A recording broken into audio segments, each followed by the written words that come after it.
Thank you, General Dunford. Thank you for your testimony and for your service. Let me just try to follow up on a few things that have been mentioned. Senator Inhofe mentioned our amphibious fleet. It's clear that we're not anywhere near our requirements there. Let me ask specifically about the LPD-17 program. It was originally planned for 12 warships, was reduced to 11 vessels. This committee restored that 12th LPD. It's my understanding that the Senate Appropriations Committee has found the funds for that 12th LPD and that it's authorized in the House version of the National Defense Authorization Act. Do we need that 12th LPD? We do, Senator. And what's your risk, what's your assessment of the risk of the Marine Corps and our troops' ability to execute objectives around the world, particularly the Asia-Pacific, if we do not get that number right? Yes, Senator, we're both short of the numbers of ships required to meet the combatant commander's day-to-day requirements, as well as to aggregate Marines to conduct an amphibious assault. So I believe that 12th LPD will help mitigate the risk, not completely close the gap, but it will help mitigate the risk that we have right now in both of those areas. Would it help you as the next commandant if we would go ahead and get these bills on the President's desk for signature before the end of the fiscal year? What problems does it cause when we let the fiscal year expire and we haven't given you a National Defense Authorization Act and we don't have our Defense Department funded with an actual appropriation bill, but rather a continuing resolution? No, thanks, Senator. And I know from my previous experience as the Assistant Commandant, what that frequently requires us to do is break programs. It's actually a very inefficient way to do business if you don't have a bill passed by the end of the fiscal year. Well, you know, we have reported out of this committee the Carl Levin Defense Authorization Act, and I know that he would like nothing better than to get it on the floor this month. And I would join my colleagues in that. Now, let me also follow up then. I can just correct that. I really wanted to get this on the floor last month. But that was yesterday, and yesterday's gone.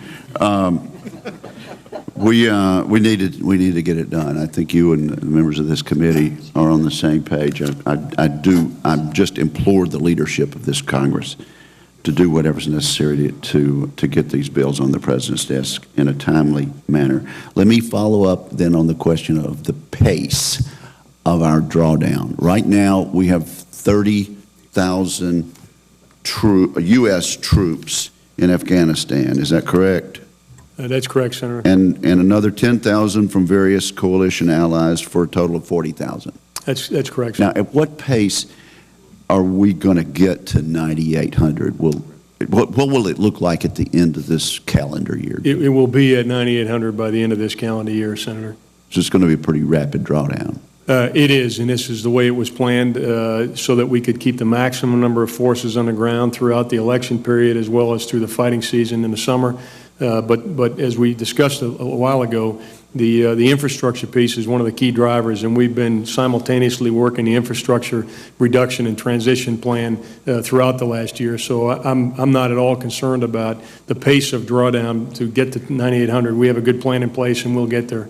Are we going to be at 9,800 through most of calendar year 2015? That is the plan, Senator. Okay, so like November, for example, of 2015. We will have begun the drawdown by November of 2015. And at that point, how many of our coalition allies will have troops?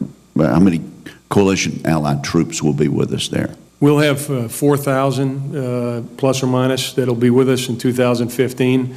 As we collapse back to a Kabul-centric approach in 2016, I'd expect we'd have at least half of that number in 2016. And so we'll have about 5,000 troops during 2016. The guidance the President said was we would have about half in 2016, and the number 5,500 is out there, but the President's guidance has been about half. And your testimony with the before the committee today, and your best judgment to the Congress is that the numbers that we project for 2015 will be adequate to provide security during that calendar year. Is that correct? Senator, that is correct. The numbers in 2015 are consistent with the recommendation that I made to the President. Okay, and you reserve the right, as I understand it, to look at conditions on the ground and change that recommendation as it goes forward beyond calendar year 2015. Is that what I understand you to have told me yesterday? Senator, I think any commander, and I certainly believe I have this responsibility, any commander has the responsibility to provide the President with best military advice, which includes a continual reassessment of the assumptions and the conditions that were behind any recommendation that was made. Well, I hope you will, and I'll tell you this, General. I think we're all impressed. We're impressed with your record. We're impressed with the answers that you've given us, and we think the President's got the right man here. I just have to say, I implore you, and I charge you with speaking truth to power. And if it looks like, as Senator Inhofe said, if it looks like we're not getting it right, as we didn't get it right in Iraq, I hope you will come back to us and tell us we're not getting it right and that something needs to be done. We need to know that. We didn't get the right advice, frankly. We got surprised in Iraq. And I have here a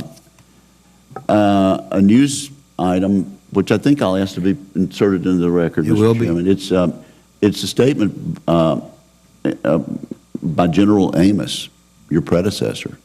And I'm going to do you the favor of not asking you if you subscribe to his views, because I don't think that would get us anywhere. But basically, if I could just read a sentence or two. Stepping into an intensifying political debate, the head of the Marine Corps said the United States doesn't have the luxury of isolationism, and said Iraq's deterioration may have been prevented if Washington had maintained a larger U.S. presence there. General James Amos, who's scheduled to retire this fall, offered strong views on both debates. On Iraq, Amos said he believes that the ISIS takeover of central Iraq and the growing political fissures between Maliki and the country's embattled Sunni minority may have been avoided if the United States hadn't completely withdrawn from the country in 2011. I have a hard time believing that had we been there and worked with the government and worked with the Parliament and worked with the Minister of Defense, the Minister of Interior, I don't think we'd be in the same shape today, Amos said during an event at the Brookings Institute. I agree